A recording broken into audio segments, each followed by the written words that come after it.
So I think of the Queen of Swords as like the culmination of the feminine aspect of a mental journey.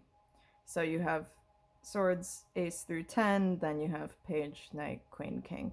So if this were the King of Swords, I would say it most likely represents a masculine person and or the culmination of the masculine side of a mental journey.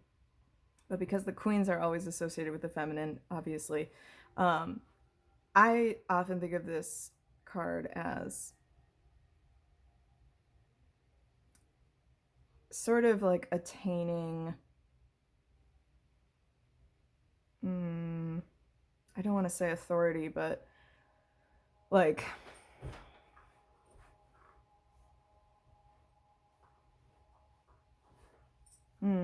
it's ironic that I have the swords card and I'm like struggling for words. So clearly this isn't representing me.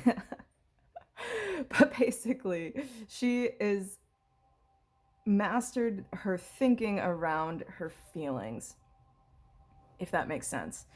There's all these sort of blustery clouds in the background, a sort of a storm or a fog is passing through, but her mind has risen above it. It's just very pure, singular. She's cut through the fog and the mire of whatever emotion she might be feeling. And like thinking about how you feel is very different from feeling how you feel, which kind of is how I want to loop back into this Aquarian Capricorn thing. Like both of these signs are sort of perhaps unfairly stigmatized as being overly analytical and avoidant of the actual feeling experience.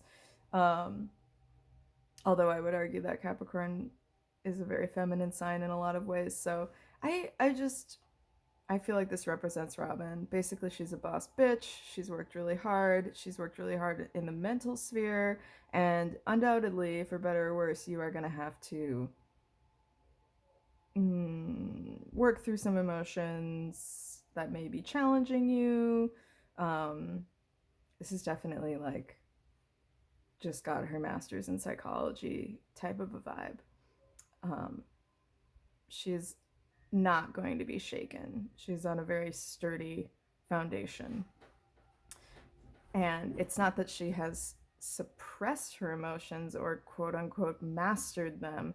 It's more that she's mastered her thinking around her emotions. She's not being ruled by them, but she's also not so stuck in this analysis and rationalization that she's failing to do the work of actually feeling those feelings and deciphering what messages they have to bring. Yeah, this is kind of a wild card. I could go on and on about it, and I will when I draw more cards, which I think I'll do right now. Where are they? Hang on a second. I hope you're in for like a lengthy fucking read because I have not got this process dialed in exactly, and things take the time they take. So, you know, if you need to go fetch yourself a beverage, load a bowl, roll a spliff, whatever you gotta do. I'm gonna shuffle some of these cards. I think I'll just go backwards down the line since I'm on this Queen of Swords kick. See, I'm shuffling. So here's where we're gonna get